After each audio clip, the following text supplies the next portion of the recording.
Folks could start to take your seats. We're going to get started in 5 minutes. Thank you.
Thank you, Rabbi Spitzer. Hello, thank you for joining us for this session, Bridging Divides, Rebuilding Alliances. How can the Jewish and Black communities work together? I'm Rabbi Jill Jacobs. I'm the Executive Director of TRUA, the Rabbinic Call for Human Rights, which mobilizes rabbis and Jewish communities to protect human rights both here in North America and also in Israel and the occupied territories. So first of all, before we get started, I just want to ask everybody to please silence all of your electronics. We don't need Siri talking to us in the middle of the session, though maybe she'll have some answers, I don't know. And the way the session is going to go, I'm going to introduce our panelists. We'll have some time to hear from them, and then there will be time at the end for Q&A. So if you have a question that you're desperate to ask, just write it down or remember it, and you will get your chance at the end, or at least some of you will. Well, I'm really happy to be here. This is a topic that, of course, has come up over and over the last 50 years or more, and certainly exploded in some complicated and interesting ways last year that we'll have a chance, last summer, which we'll have the chance to talk about. And I'm really glad to be here with this amazing group of panelists who I'm going to introduce. Oh, they're not sitting in there. All right, I'm going to start with April. April Baskin is the Union for Reform Judaism's Vice President of Audacious Hospitality. It's great. Right, award for the best title. Sorry, everybody else. Previously, she served as the National Director of Resources and Training at Interfaith Family and as President of the Jewish Multiracial Network. And next to April is Reverend David Wright, who is the Executive Director of the Black Ministerial Alliance of Greater Boston. After working in large law firms for nearly a decade, he left to lead the African American Federation, Inc. in 1999 and was chosen for his current position in 2007. Reverend Wright is an ordained minister and serves as the assistant to the pastor at the historic People's Baptist Church in Boston, Massachusetts. Maharat Rory Picker-Neese serves as the executive director of the Jewish Community Relations Council of St. Louis. She is one of the first graduates of Yeshivat Maharat, a pioneering institution training Orthodox Jewish women to be spiritual leaders, and halachic, that's Jewish legal authorities. She previously served as Assistant Director of Interreligious Affairs for the American Jewish Committee and Secretariat for the International Jewish Committee on Interreligious Consultations, the formal Jewish representative in International Interreligious Dialogue. And Will Jones is a junior at Brandeis University. You brought all your people. Nicely done. Studying politics and African and Afro-American studies with a focus on the intersection of socioeconomics and race and how they contribute to the forming and maintenance of underprivileged communities. He serves as the undergraduate representative to the Board of Trustees and an intern at the Mayor's Office of Resiliency and Racial Equity for the City of Boston. So thank you all for being here.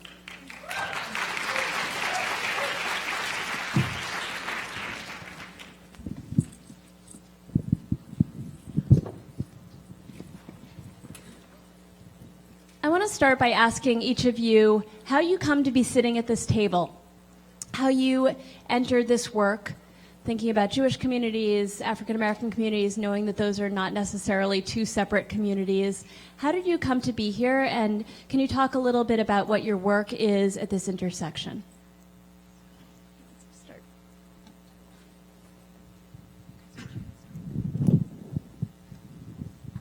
Looks like I'm starting. Good afternoon, everyone.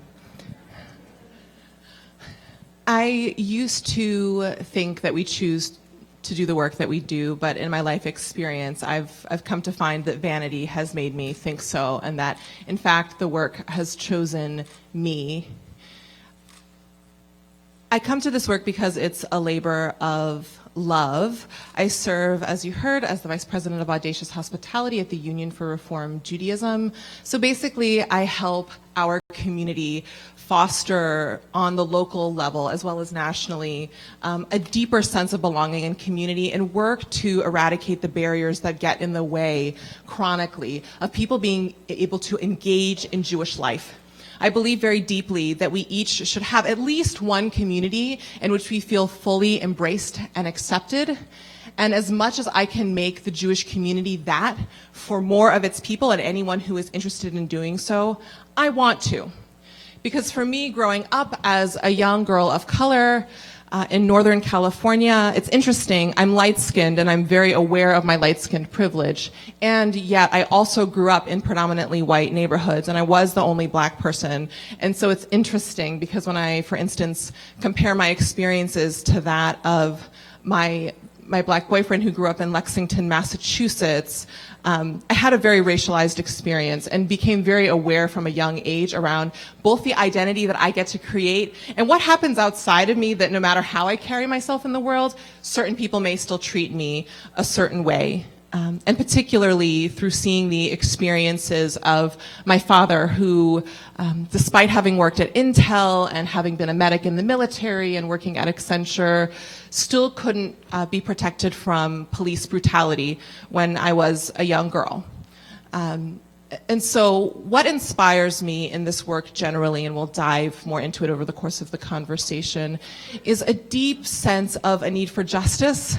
And I believe, as a member of the Jewish community, that I have seen that we have historically played a pivotally important role within movements, and I want us to, one, continue that tradition and expand it. I actually think we can be more powerful and have a more influential role to play. And through some shared practices around proximity, of getting closer to people with whom we have differences as well as similarities, through practices around looking at our histories and engaging in deep conversations and processing collective trauma that our respective communities have, that there are opportunities for a pathway forward. And so I'm so thrilled to be here with all of you this afternoon. Thank you.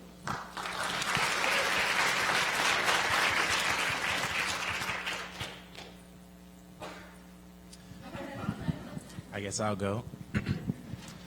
So hi, once again, my name is Will Jones, and I got here thanks to two women, my mother, Tina Smith, and my Jewish babysitter, Safta, or Sharon Engel, who raised me. And so I've been straddling two communities, the Jewish American community and my African American community, for most of my life. I'm also from the Northeast. I'm from specifically New York, Queens.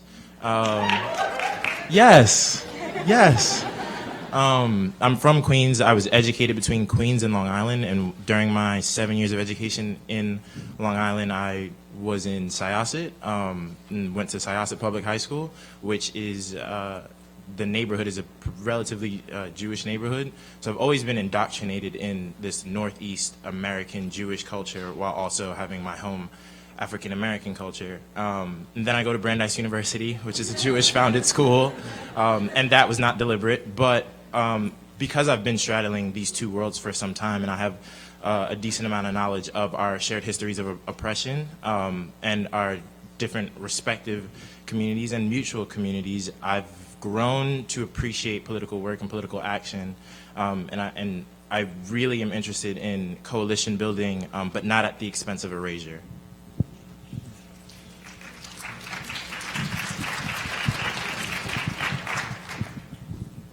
Good afternoon, everybody.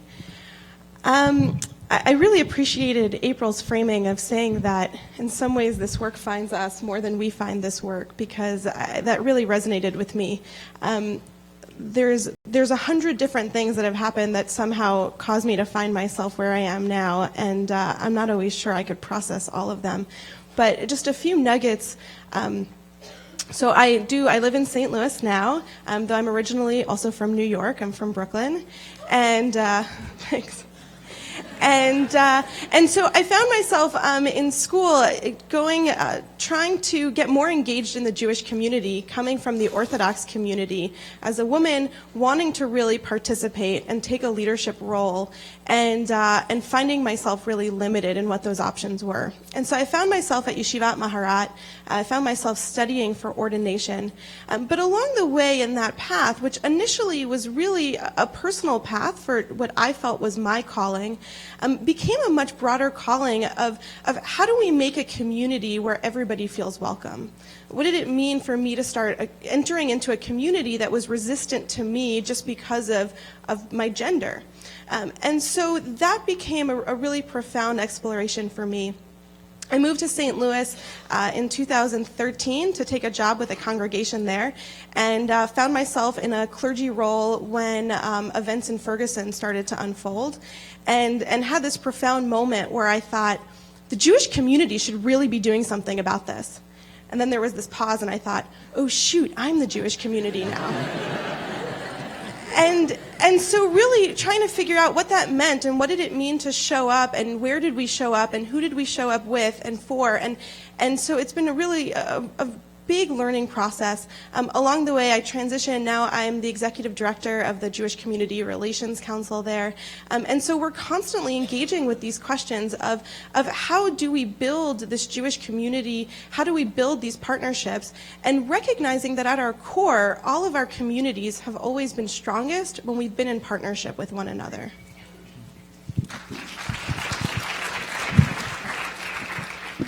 So, as the only person for whom absolutely nobody applauded during the introductions, I will try to, no, too late, no, I'm kidding. I will try to say something useful to everyone. So, I'm from Boston, home of the beloved New England Patriots. I know, see, I expected that. Finally, some controversy. That's right. But the reason why I bring that up is that in Boston, the relationships between the Jewish community and the African American community, especially within the faith community, the clergy, has been strong for a very, very, very long time. We have an organization, the Greater Boston Interfaith Organization, GBIO, which does tremendous things, and it shows the power of collaboration within an interfaith setting and the things that we can do. Universal health care in Massachusetts is just one of the things that it's been able to accomplish.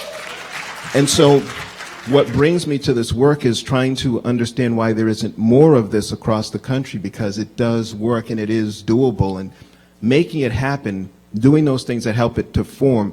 If I can be useful in that conversation, I think it's an obligation to do so. So that's what brings me here. Thank you.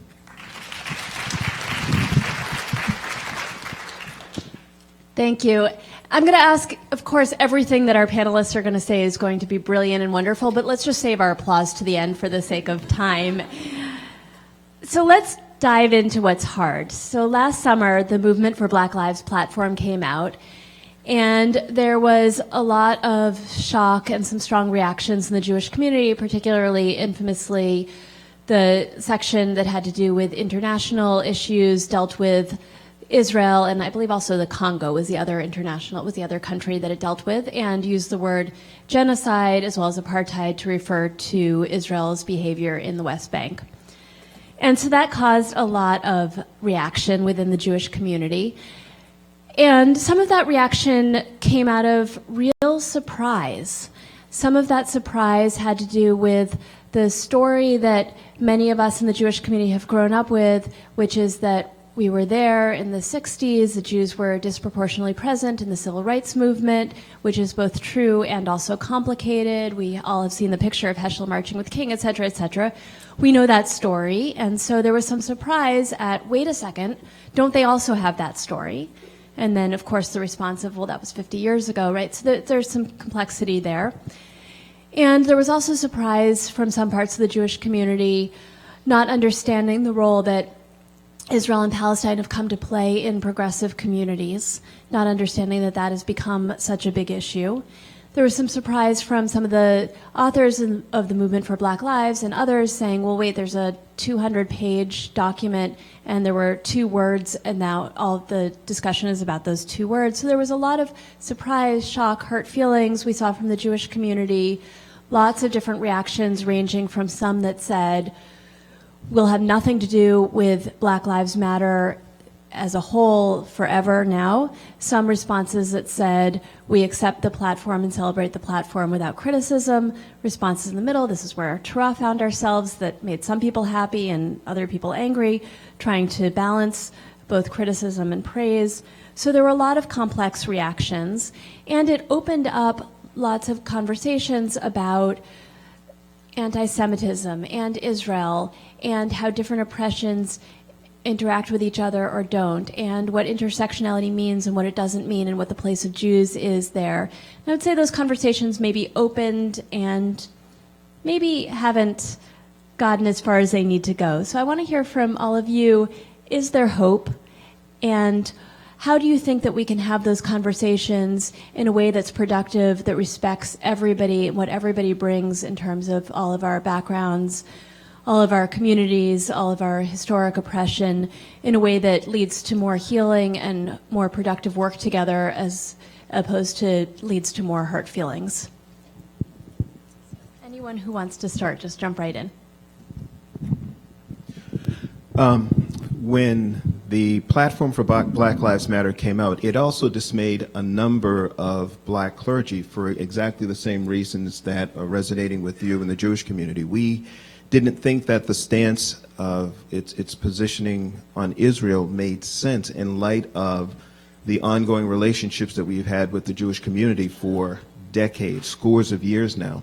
So your reaction is certainly, for those of you who reacted to it, your reaction is certainly understandable, and just understand within the black community, though many of us seek to support the Black Lives Matter movement, it is something that's very different from the civil rights movement that the church sort of led. This is a very youth-led movement. It's multiple movements happening at the same time within this movement, and we have, to the extent there's a collective we, because there is no real monolith of black clergy, most of us have decided to support the overarching theme of the movement, but vehemently disagree on some of the planks in its platform.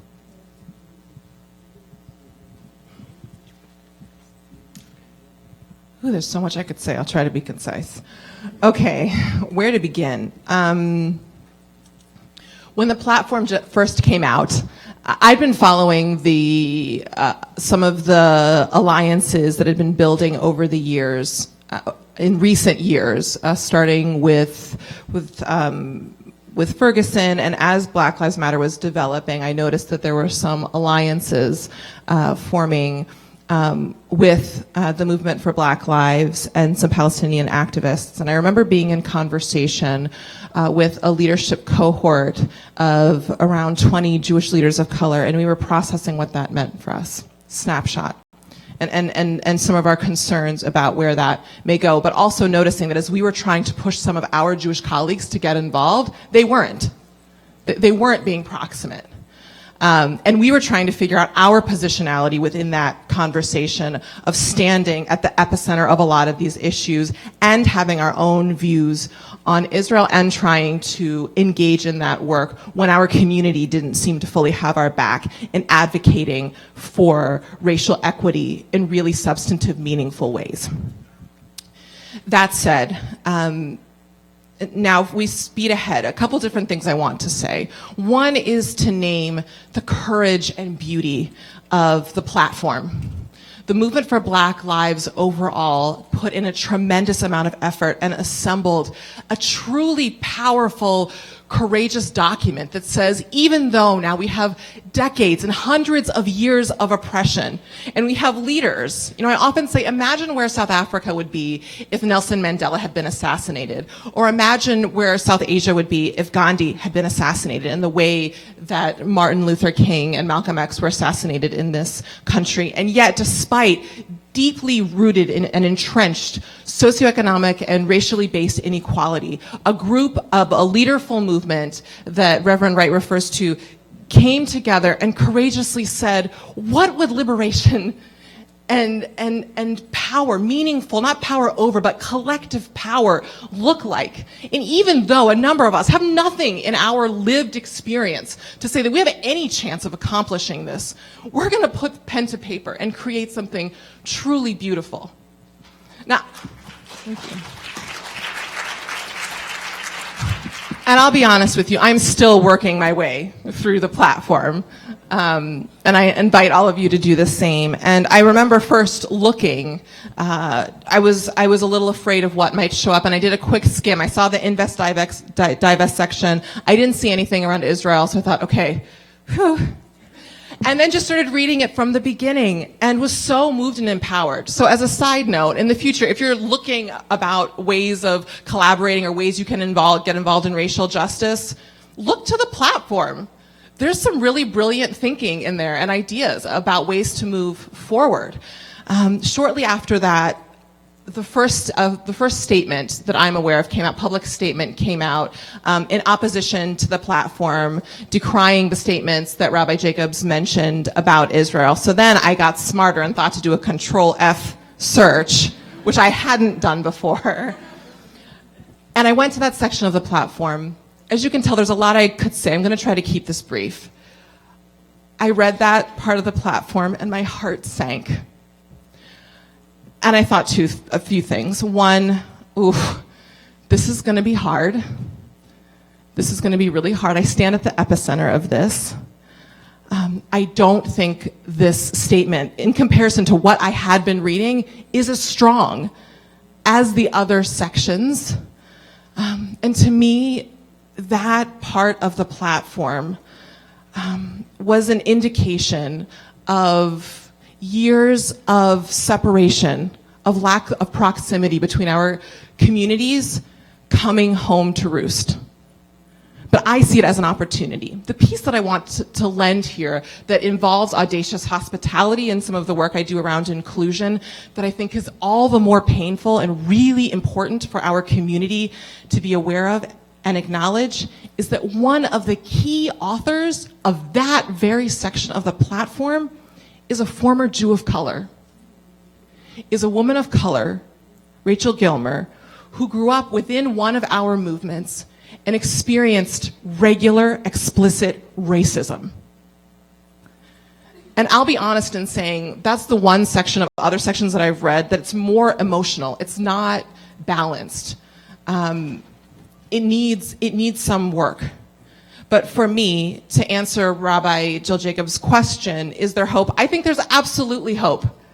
And I think you can turn to a number of different people in our communities who are doing this work. You can turn to a number of Jewish leaders of color who stand at the very intersection of this work, and can have some honest conversations about what the pathway forward might be. But I believe that there's absolutely a pathway forward. And as it relates to dismantling racism in this country, I'll leave this as a footnote for more to say later.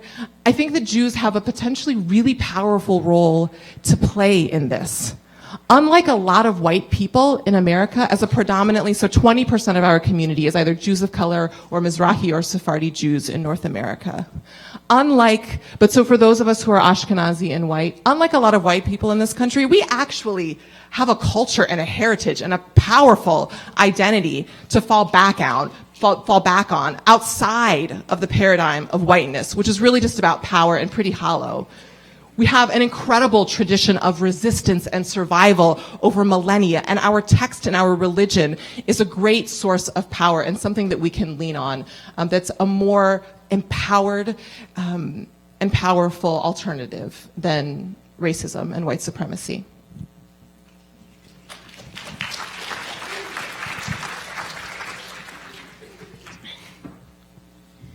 So I think to go to the basis of the question, I want to echo, I think absolutely there is hope.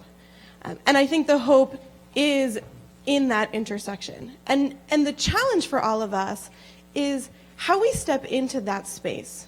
How we step into that space that isn't always the simple space and isn't the clear-cut space. For us in St. Louis, I think as we were watching all of this unfold, and so similarly, we saw the platform come out, started to see the statements come out, and as Rabbi Jacobs described, started to see the statements in unequivocal opposition to this platform and statements in unequivocal support of this platform. And we said, you don't need to choose one or the other. And so we worked together, and the first thing we did is we put out a statement where the first line of our statement was that we stand in the fight for racial justice. I'm paraphrasing, I don't remember the exact words, but that was where we started. We started with the statement that we work towards racial justice. And then we said, we also support the state of Israel, and we refuse to allow people to tell us that these two are in conflict with one another. And we went through parts of the platform. We said the lines that we found to be offensive.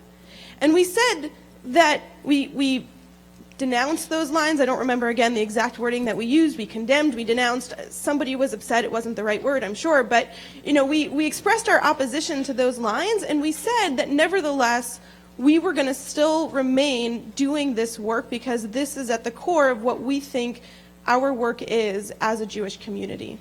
So that was the first thing that we did, but that's not enough to do. And so the second thing we did is we called a number of our African American partners, including some of the African American ministers, who actually, interestingly, did not know that the platform had come out other than what they were hearing then we're hearing from the Jewish community.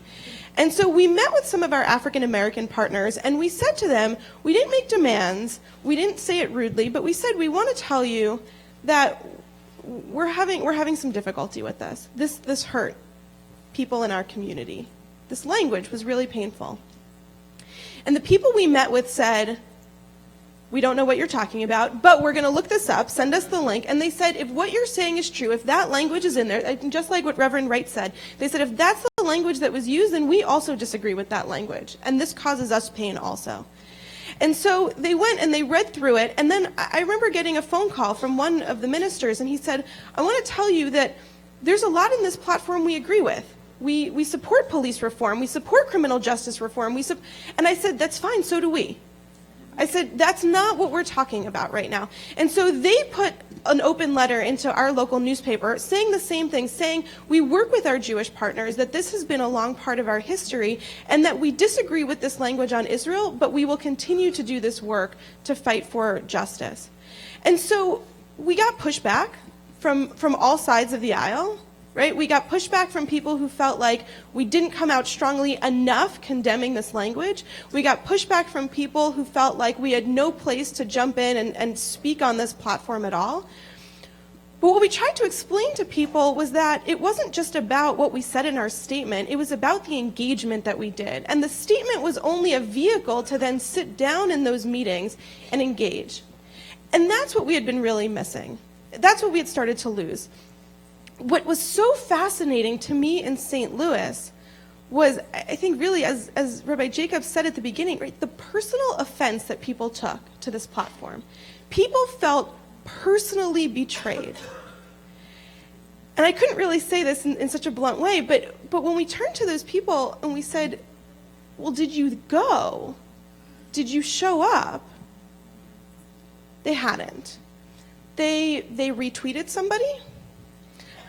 Some of them might have put out a Black Lives Matter sign. I mean, I don't want to be completely dismissive. I think people had their version of taking a stance, but they felt like, and they said, but Abraham Joshua Heschel was with Martin Luther King.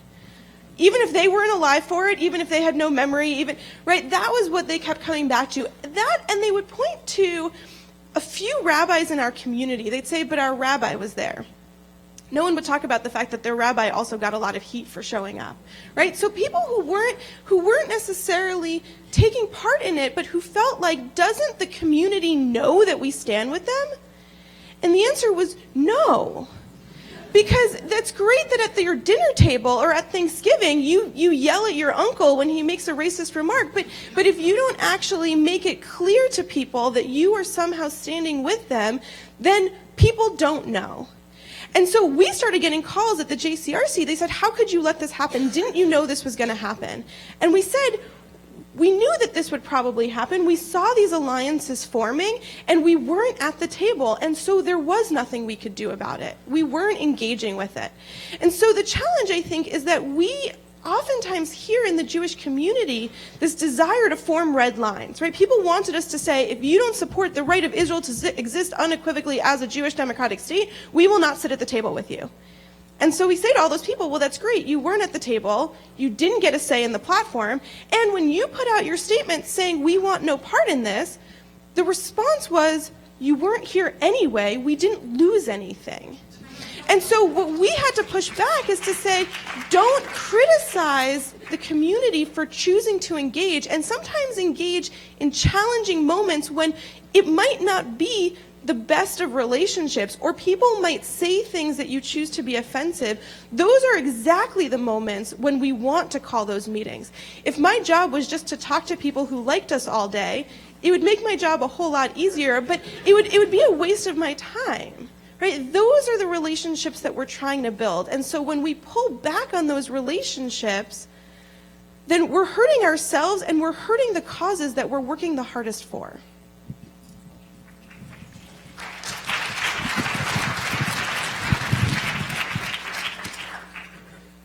I have hope because I feel comfortable here.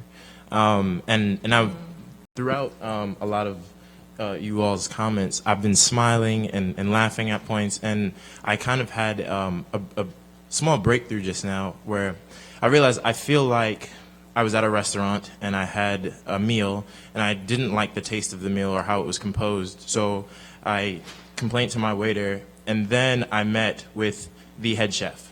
And the reason I say this is because my initial engagement with the platform that had come out was 6 or 7 months ago, and it was after seeing the JCRC statement on my Facebook, and I read it, and I was like, what are they talking about? And then I went to the platform website, and I scoured through, and I read through, and originally I didn't see the comment either, and then I had to, control find. And I found it, and I posted a very late night reflective status, basically asking, I saw what the JCRC, and I addressed it straight to the JCRC. I reproduced parts of the Boston JCRC. Thank you. I reproduced parts of the statement of the letter that had come out, and basically I said, if you are truly here for Black lives and Black Lives Matter, then why are and you're saying that you're engaged in this fight, that you stand with us, why have I never felt that before? And this is me speaking as someone who has been in relatively diverse American Jewish communities. B, what have you done specifically? And the reason I say that is because I think that we have reached a point within like democratic, liberal progressivism where it is very easy to say Black Lives Matter, and yet I don't see people challenging themselves to define what that actually means and where that action is. And this isn't me excusing or saying that like holding a sign at a rally isn't important, it's not action. I think showing up is a very important step, but I also want to urge that if we're taking action and if we're really standing and affirming Black lives and standing in community with one another, then it has to go deeper than that. And at the point when I was reading the Boston JCRC's response to the Movement for Black Lives platform, I was perplexed because I hadn't seen much more involvement or action than that, and I consider myself to be relatively politically attuned. And so here I am 6 to 7 months later after posting a status which I had a lot of engagement on. I'm here speaking with a member of the JCRC on a panel, and so that's why I feel hope. There are a lot of things that were talked about, and I want to give the platform some more time, so I'm hoping there are more questions about it. But when I think about, when I read it, and I'm thinking about the different reactions, my heart didn't sink. And my heart didn't sink because I was not familiar with BDS. My heart didn't sink because I'm thinking as an African American, and when I say American, I mean as a citizen of the United States, one who hasn't been historically enfranchised whatsoever. And I think about, and I read the piece that $3 million gets sent to Israel in foreign aid, and I think about divestment in terms of we're using American dollars in an international arena when my school district was underfunded as a kid, when my community is underfunded. So when I read this, I'm not thinking to withdraw funds or capital from the state of Israel in order to ensure its demise. No, I'm thinking to use American dollars in American communities where it's needed most, right? And so I think that within that, it's very important that we have these types of conversations, and people are going to get hurt. Feelings are going to get hurt because this work isn't easy. It's not handshaking. It's getting down in the trenches. And so that's why it's necessary that our communities be proximate, because I did not have an understanding of BDS or its questionable origins or what the intent of it was, right? My understanding of investment and divestment was very clear-cut, very particular, and made sense for my situation. I want to make two things clear before I kind of wrap up my statement. Is one, that I am a cis, hetero, black male. I'm not a representative of my community, so I speak from my own perspectives, and that's really important when I talk about these things, so as to not conflate what I'm saying for how all black people feel, because that would be ridiculous. And then I also hope that we speak on like the civil rights movement and that gap in the past 55 years or so.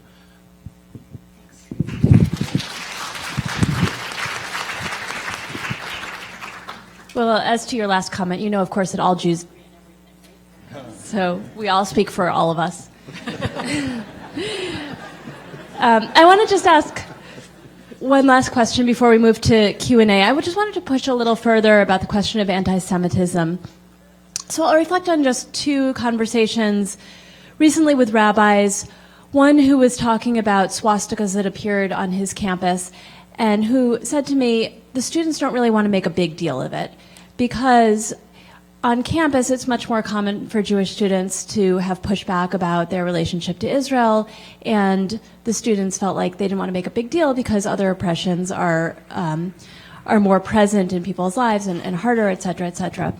And similarly, at a recent convening that Troy did for rabbis earlier this month, a comment came up also from a rabbi who said that this rabbi said that she doesn't necessarily feel comfortable talking about anti-Semitism, again, because other oppressions feel like they're worse. And so I'm wondering whether you can comment a little bit on ways that we can talk about anti-Semitism in a way that's healthy, that doesn't erase other people's oppressions, and that also doesn't erase ourselves. Great question. So I think part of, and we can, if somebody wants to, okay. A key part of this is, I grabbed it because I had a thought and I was worried it was going to fly out of my head, and it did a little bit, but that's okay. We'll make it work. You asked that, you phrased that so well. And when you ask that question that way, Jill, part of what comes up for me is that one, I think that there's more education that's needed in a few different areas. One is that anti-Semitism is very real and a very real threat.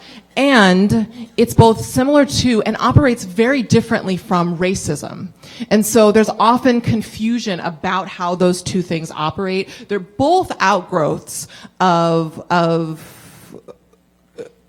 Christian hegemony / white supremacy. They're both outgrowths. So it's critically important that our communities fight against both of these, work to dismantle both anti-Semitism as well as racism, but they do operate differently. And I think part of the challenges are a way forward. The challenge comes in talking about anti-Semitism, that it gets critiqued when there is a lack of awareness of race and racism in this country. When someone comes with a solid understanding, because for instance, like for me, it's easier for me to have that conversation, whether it's around Israel or anti-Semitism, because I'm a person of color in this country and I'm Jewish. So I can delineate for you real quickly and be able to have that conversation without it being like it's a contest or oppression Olympics or in conflict, right? But the thing about anti-Semitism is that it's something that affects all Jews.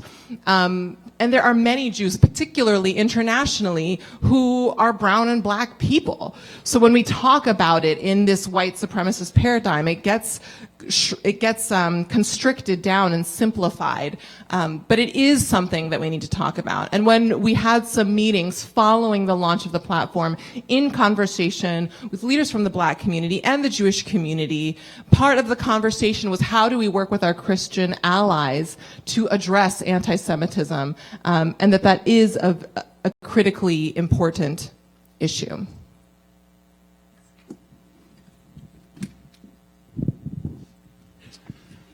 I think addressing anti-Semitism is extremely important, and I approach it in some of the ways that I go about approaching anti-blackness. I think it's important to note that it's not deliberate. That there are times, where it cannot, where it's, I think it's important to note that there are times where it's not deliberately meant, right? Because it's laced within language, because it's laced within a stereotype or an image that people are accustomed to seeing, because it's microaggressive in a lot of ways. And so in me saying that, I'm thinking of the ways in which I've seen anti-Semitism or been made aware of more recently of anti-Semitism within Black language and discourse and conversation surrounding things like the Israeli-Palestinian conflict or the Movement for Black Lives platform. I think what is really particular and important about understanding anti-Semitism when speaking between African American and American Jewish communities is the ability to point it out, is the ability to receive and give, right? So it's not to restrict ourselves from feeling, right? Because anti-Semitism hurts, anti-Blackness hurts. These things are painful. I think that it's important to allow oneself to feel that pain and to make that pain understood to whomever may have hurt you. And particularly in cases where that wasn't deliberate, I think education is really important to be able to say, hey, I don't know if you realize, but what you said actually is pretty anti-Semitic, and it has its roots in X, Y, and Z. And this is how it affected me, right? And then to allow a conversation to go on from there about, okay, so what exactly did I say?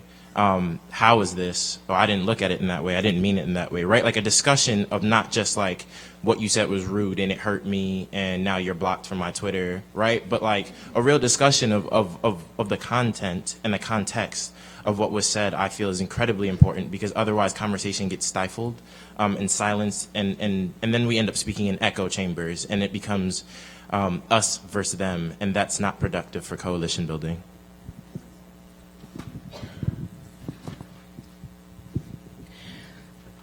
So I want to first reflect on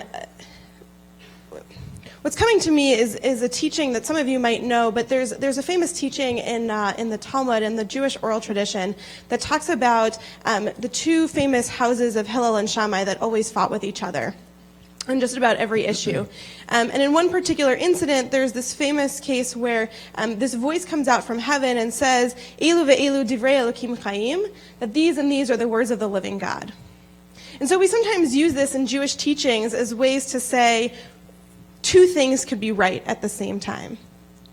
But I think it's profound not only to say the voice doesn't just say both of them are right, but both of them are the words of the living God. It's a profound statement. And what would it mean?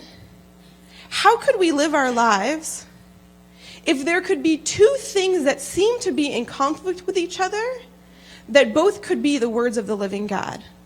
If we could recognize God, or however our understanding, I'm using the language of God, but whatever our understanding of this vast universe that we live in, as being so complex and expansive that two things that seem to be in conflict can both exist at the same time. And so can we step into this space of this and? Can we hold both of them? Can there be anti-Semitism and can there be racism? And can we say that both are true? And I love this oppression Olympics. I'm going to have to steal this, right?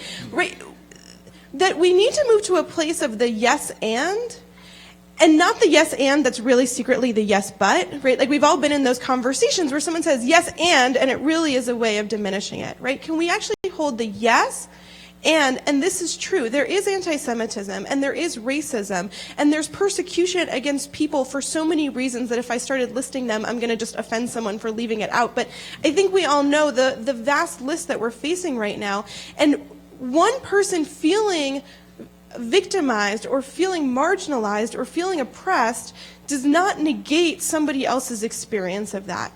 And I want to add on to that our experience as Jews of anti-Semitism does not mean that there is not also real racism within the Jewish community. And we need to also be talking about that, because that yes and is the yes but, where we say we can't be racist because we are Jews and we know what oppression is, or because we're oppressed we can't oppress others. And the reality is, Elu ve'elu divrei Elohim chaim, that these and these are the words of the living God.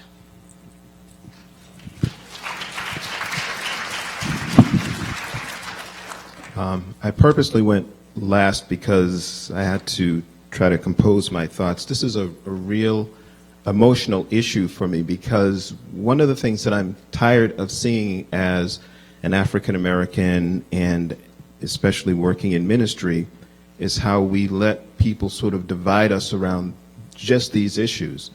The anti-Semitism that is facing the Jewish community is extremely real, just as the anti-black, the racial issues that we're facing in the black community are also real. And we need to acknowledge, as Rory just said, the and. I would please do not pull back raising those issues of anti-Semitism. In fact, especially in light of this new administration, you need to push the pedal all the way to the floor and make sure that those instances of anti-Semitism are noted, that they're documented, that people understand what it is you are suffering as a community, just as we as African Americans also have to start pushing the pedal to the floor and making sure that people understand it. We're not in conflict with each other. We're in conflict with a regime that wants to divide and conquer us, and it's worked for a very, very long time. And we have to stop letting it work. And just a couple of things I promised. I met a woman today, Marsha Greenberg, and I promised her that I'd keep it toned down. So I'm going to try my best to do that. Within this thing we call the Christian community, the loudest voice in the room is this sort of white evangelical conservative movement that doesn't speak for most Christians, especially Christians of color. Most of us have distanced ourselves from it, and I don't even use the term evangelical anymore, because it now has come to represent everything that I feel is antithetical to living as a Christian. And I say all of that because, that stuff that we're facing coming out from that voice is the stuff that you're facing from that same voice. And we need to be smart and figure out ways that we partner together, because that's not speaking for us. We have to speak for us against the craziness that's coming out and decide how collectively we band together to make sure that all voices are represented equally at the table.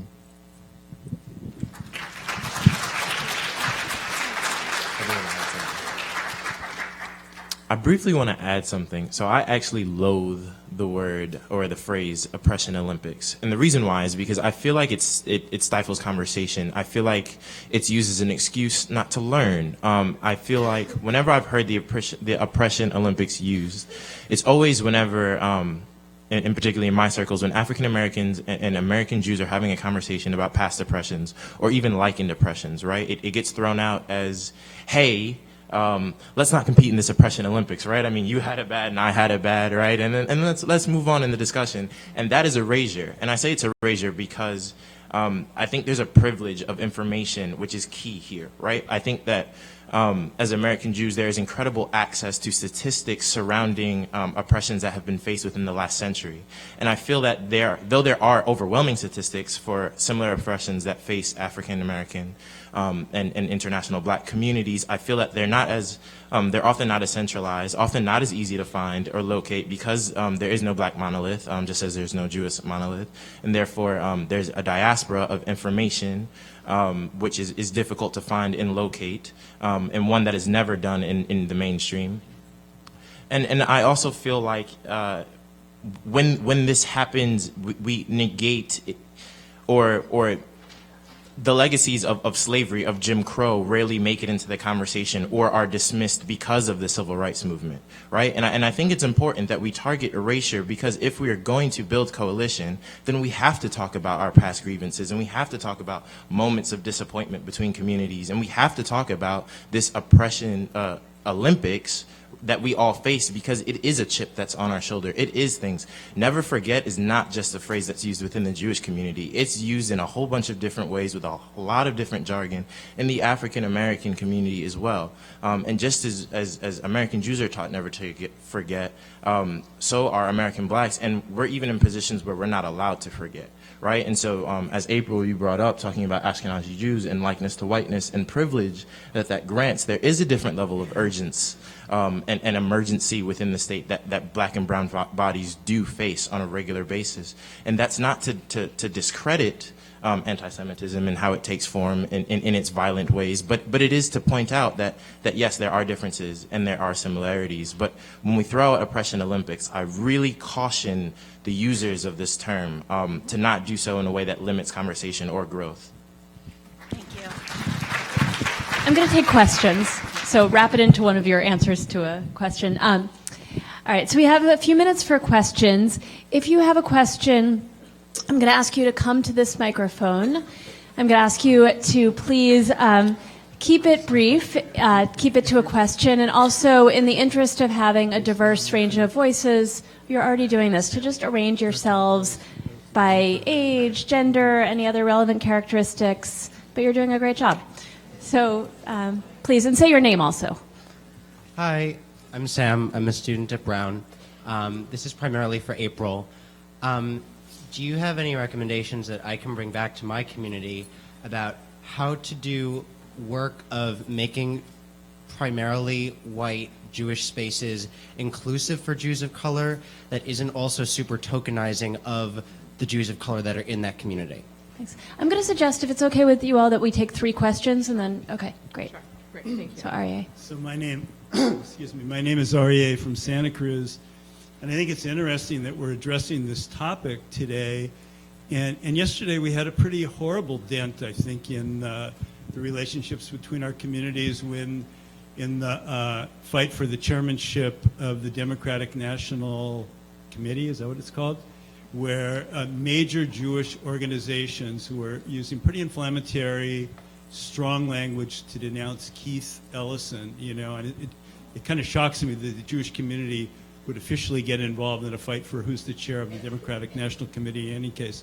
But I just feel like it's like an elephant in the room. I keep thinking about that vision of what happened this weekend, and I wondered if anybody on the panel would care to comment. Okay, so maybe we'll take Virginia, and can we take one more? Can I take 4? Okay, Virginia and the person behind you. Okay, my name is Virginia Spatz, and I want to say that I've spent very, very little time in Israel and Palestine, but I spend a lot of time east of the river here in Washington, D.C. And east of the river here are neighborhoods that are predominantly African American, lower income, higher crime, years and years and years of divestment, so that it's really like living in a separate city. And very often when I hear people describe what it's like to go to Palestine, it sounds like what it's like to take the bus across the river. And I'm wondering how we can get to that conversation without stepping on the landmines that we hit whenever the word Palestine is said out loud. And I wanted to, since Will had mentioned that he wants to talk about the civil rights movement and what happened after that, I think that we too often forget that the civil rights movement was supposed to be about economic and educational and other kinds of equality, and it only ended up being about voting. Okay, so one more question. Hi, my name is Shira. I'm from Boston. My question is actually similar to the previous one on the subject of the statement in the... Shira, can you push the mic down a little? Thanks. On the subject of the statement in the Black Lives Matter platform, you all pointed to people in black communities who disagreed with that statement, but clearly there were people who agreed with it because it was in the platform, and you all sort of unequivocally, for the most part, condemned it. I disagree with what was written in the platform, but I also believe that Israel's occupation of the Palestinian territories is a representation of systemic injustice and racial injustice. And so I wanted to know what you think there is in the, what part of the black community does see a relationship between the situation here and injustice in Palestine, and why? Great. So maybe each of you could just pick any 2 of those questions to respond to. Hopefully we'll get them all. I'd like to respond to the last question that was asked first, and I also want to thank you for your courage in asking that question.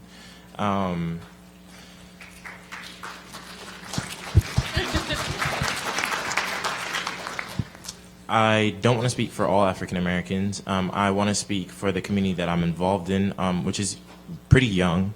recent adults of voting age, so of enfranchisement age, who, and I guess I'll touch on the civil rights movement also, who view Israel's occupation. I, for one, I don't fully condemn the statement because I don't think I know enough to condemn or support the statement.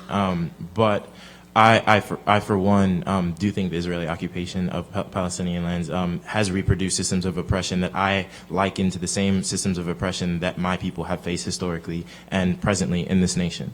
I want to make that clear, and I want to make that clear as part of the reason why I don't outright condemn or support that statement that was included in the platform, because, once again, I don't know enough. I think it's incredibly important in building coalition and in discussing this, why there is a generation like my own that has become, and as was stated in the opening, the Israeli and Palestinian conflict has taken a really central role in discussions in progressive spaces, right? And so if I think about Black Lives Matter spaces, and I think about progressive spaces and young Black folk that are engaging in this conversation, we are drawing these parallels, and those parallels I find too often when I bring it outside of those spaces are ones that are not thought of or explored, and I say that because it really goes back to the erasure, right? What I found is I've been greeted with, I don't think Black people should be talking about this. I don't see why Black people are engaging themselves in the conflict because it has nothing to do with them, right? But if I think about my politics and I think about Black Lives Matter and uplifting the most marginalized uplifts us all, if I think about of power structures that I want to dismantle, right? Because I don't consider myself liberal. I consider myself more radically leaning. And so when I think about deconstruction and all of these different facets, and I look at what's happening to this, for some reason, hyper visible situation that is Israel versus Palestine, and I look at those systems of oppression and liken them to mine. I want to talk about them and I want to bring them up, and the fact that they're being shut down, just as conversations in our post-racial society about Blackness and systemic oppression are being shut down in these spaces, it reminds me of that silent, of that oppressive nature, right? If I can't have a conversation with a Jewish community member about Israel versus Palestine because it's not my place to comment on that, then I'm not being welcomed into that discussion space. And I think that needs to be a barrier that's broken down. I think there needs to be an acknowledgement of oppression, and then an acknowledgement of the likeness and oppressions that we experience in order for these communities and this generational gap to address that. And when I think about the civil rights movement, and how there are older Black folks that I know, and older Black folks, I'm not in a religious space, but older Black folks that I know that are in a religious space, and their support of Israel because of their support for other Jewish relations that they have ties to. I look at generational differences. You know, people say, yes, you know, there were Jews that marched and that were in Selma and that were there for the civil rights movement, and I say the civil rights movement was 55 years ago. I look at this, at those statements and affirmation of Jewish involvement within the civil rights movement, and I also say that the civil rights movement was not the end-all be-all, otherwise we wouldn't be here today. The Black Panther movement would not have arisen were it not for the, I don't want to say failings, but for the things that the civil rights movement did not cover and did not guarantee. And so I think that there is that generational difference within the Black American community when discussing our support for Israel or lack thereof, or confusion or support for Palestine.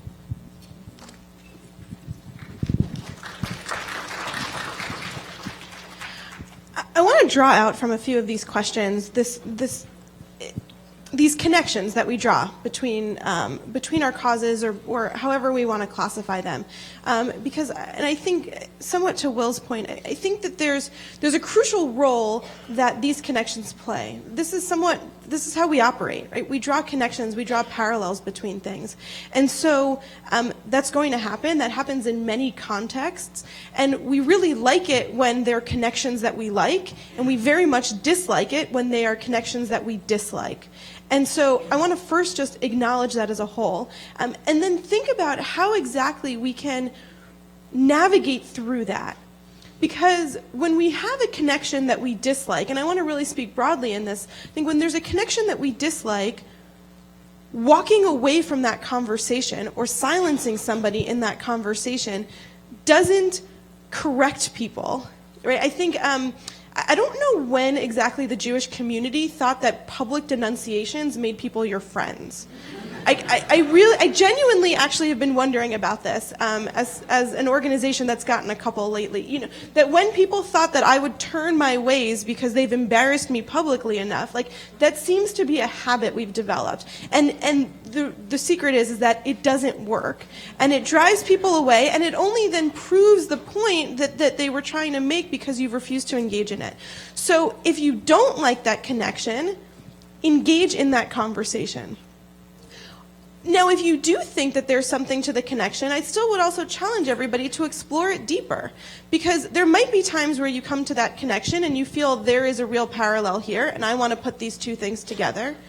And there's going to be times where you might see some parallel, but not want to then be forced into a second position. What I mean by that is that I've also noticed sometimes people will say, well, you did this, so you have to do this. If you stand for X, you must stand with Y. And so, to the point in terms of, this specifically came up, our St. Louis JCRC put out a statement condemning the appointment of Steve Bannon. And the number of calls and emails that I got, so first of all, there's a few things I want to tell you. One, nobody ever sends you emails to tell you they like something that you did. So thanks for all there was a bunch of J Street U kids from St. Louis who did, and I appreciated that. But right, no, so I heard from all the people who were really upset, and then I heard from all the people who said, well, great, if you oppose Steve Bannon, then you also oppose Keith Ellison. And we said, like, right, and so we were... And so there was a number of meetings that we had to have where we had to sit there, right? So I'm saying it, I'm starting talking it more broadly, but you can put in any number of instances. And I know I'm not answering each of the questions specifically because I think that there's different ways we each choose to engage on it. But that don't let anyone tell you because of X, therefore you must Y. And don't walk away from that conversation either. I mean, we really did. I think we really spent some time. Instinctually, I thought, like, that seems odd, but we didn't dismiss that out of hand. We sat there and we thought, why is this a different situation, right? Why did my instinct tell me this was different? And we sat there and we thought, and so ultimately, we did not put out any statement against Keith Ellison. I can't comment on, as much as I speak for all Jews, I can't comment on every other Jewish organization and why they chose to do the statements that they did. But I do want to say that overall there was this pressure that because Jewish communities took this stance, we needed to be bipartisan and therefore we needed to right? And so we muddied the waters. And that's why I say I think that the biggest thing, and if there's anything I keep emphasizing, it's this, is that we need more people not to push our organizations and push our leaders and push our members of our community to these sides, but we need more and more people to engage in that gray zone, right? It's not just because you don't like Steve Bannon, you must not like Steve Ellison. Because you don't like what's happening in Ferguson, you must not like what's happening in Palestine, right? These are complicated conversations. And I'm not saying that if you come to that conclusion that you're wrong, but I'm not saying that if you came to one conclusion, you have to come to the other. And we need more people to be pushing our leadership, not because I get those emails. I get tons of them every day. And I need more and more of your voices that just say, like, sometimes I need your emails to say, thanks for not taking a stance on something today, right? Right, but more and more of those voices that say, thanks for going into the complicated conversation and thanks for not just jumping to a conclusion. Because I never get anybody who gives me those phone calls.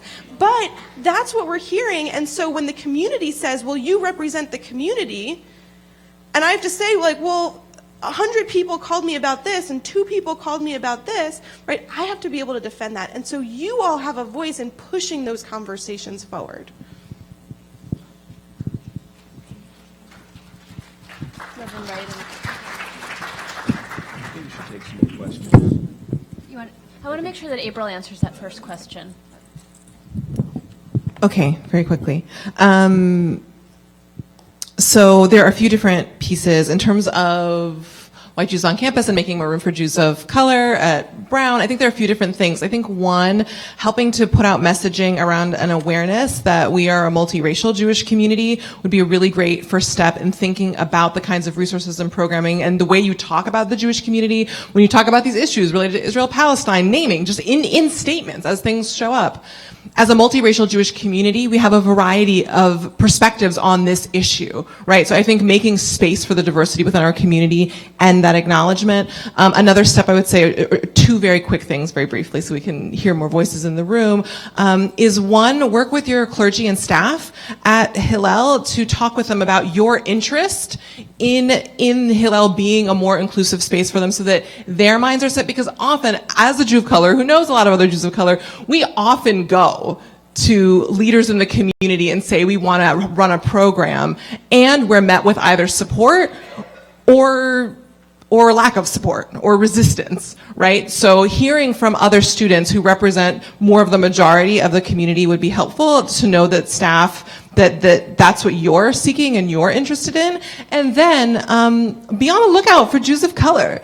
It's interesting, often at times we're invisible in Jewish life because since so many people think that Jews are white, it's subconsciously, right? It's an implicit bias that Jews of color are often in spaces and people think that they're not Jewish when we are there, right? So as you meet Jews of color, reach out, say hi, invite us to lunch, right? Like become proximate. No, but me, really, right? Like, and beyond just to like, why are you Jewish? How are you Jewish? But like, oh, I actually care, right? More into the transformational realm of relationships as opposed to transactional. And then ask them what they're interested in and that, say that you're involved in stuff at Hillel and what kind of programming do you think would be relevant? Those are some of the suggestions that I would have. Thank you. I'm going to take 3 more extremely concise questions so that we can get a few more voices and then wrap up. Hi, is this on? Can you hear me? Cool. Hi, I'm Shayna. And April, you love the term intersectionality of Judaism. I know that for a fact. And the idea of like being more right and like not right and like the whole that thing. And like the idea that Hillel's more right because like he spoke about Shammai's thing first. So how do you think positionality and identity politics play into coalition building?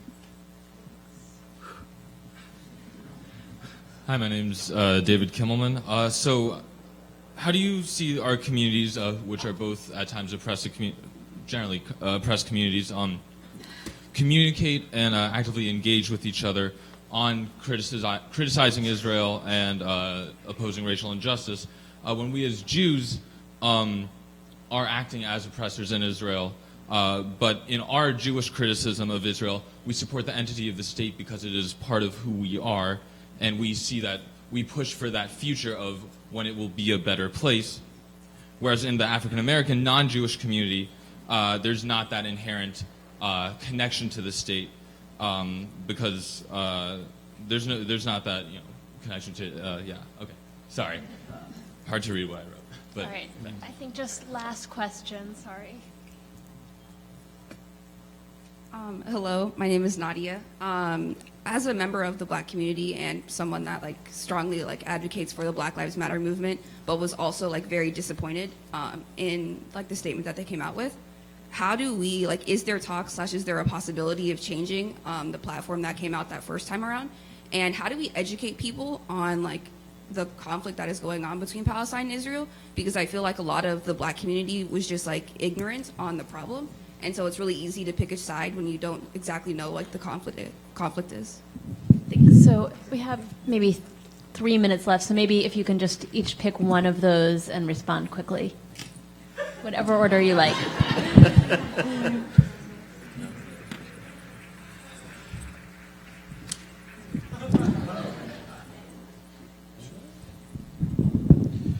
I will try to make this brief. I'm going to try to address, David, your question. And sitting here, it becomes painfully obvious how much older I am than the people up here because, listening to Will talk, I really do have a different view coming from a civil rights era and the Black-Jewish relationships and things. And so that's something we need to discuss. And I don't have an answer. Just let me add more complication to that question because, from the African-American perspective, from my generation, the whole Israel-Palestine thing is such a complicated thing.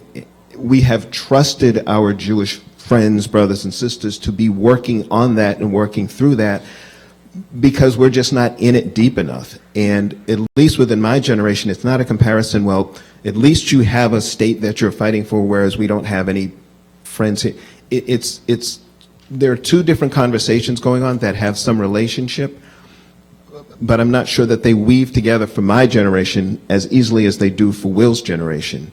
And so that needs to be discussed, because otherwise he and I are going to be having a conflict while we're having a conversation with you about a conflict. So again, I don't have answers, I just have more problems. A lot of things I'm going to say. I'm going to say sort of an information-dense statement that I don't have time to fully unpack given the time, but I just want to say.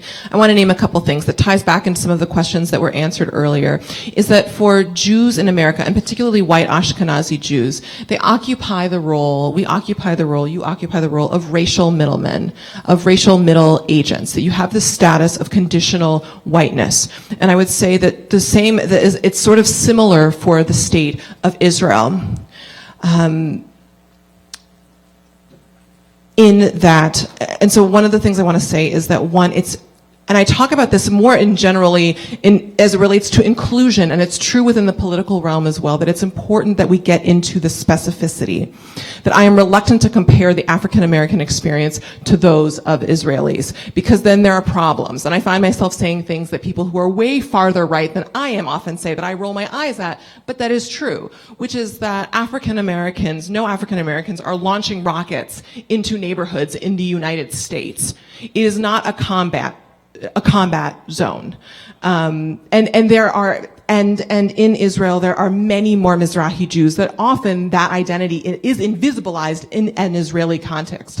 There is racism and a number of issues of oppression and significant issues that need to be addressed in Israel, but to make quick equivalencies is really problematic, and each situation needs to be fully investigated and unpacked in and of itself.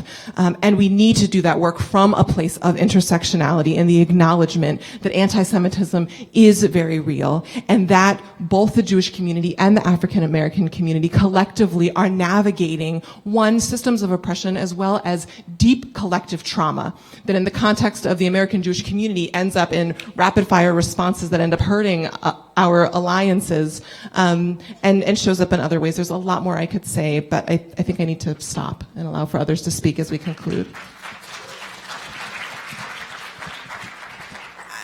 I want to just give a +1 to everything that was just said, and only comment on the question in terms of coalition building. We can engage a whole bunch on positioning in it, but the answer, just show up.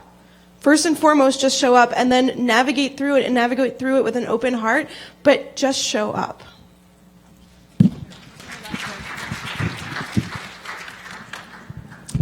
I put up a sign which has my email, which is joneswill, JONESWIL, 1L, please, at brandeis.edu, like my name, like literally this backwards. And then I also put up my social media handle, which is at Afro, AFRO, DIASPRODUCT, which is Aphrodite's product. Play on words.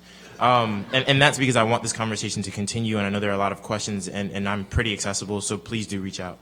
I want to respond to Nadia's question really briefly, which was on, the possibility of changing the platform and how do we educate.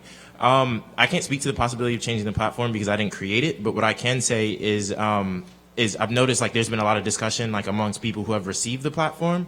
I'm curious about how much of that discussion has actually made it to the originators, because they are very public and they are, I would assume, relatively accessible. So what I would suggest is if you would like that changed, or if you would like to bring up or discuss that and see where it came from, then reach out to those people directly communicate to these activists and these people that are putting up these platforms, because they work for organizations that or by themselves, but organizations that aren't too similar from the JCRC. And if you can reach out to them, then you can also do the same thing for the movement for Black Lives or for Black Lives Matter. And Twitter is a really good way of doing that.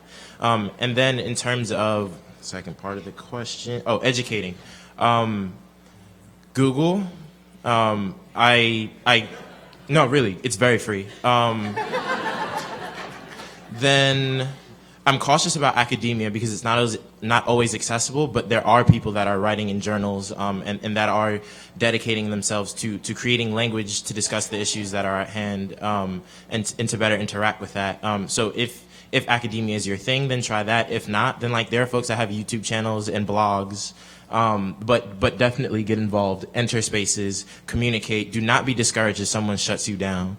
Do not be discouraged if someone disagrees with you and actually tells you that like the systems that you've been complicit in with your whole life have been oppressing them, because that shouldn't be a reason to shut down. That should be a reason to readjust, reevaluate, reinvigorate, and then re-enter. And I think that's the best mechanism for education. Thank you so much to all of you and to all of you for being part of this conversation.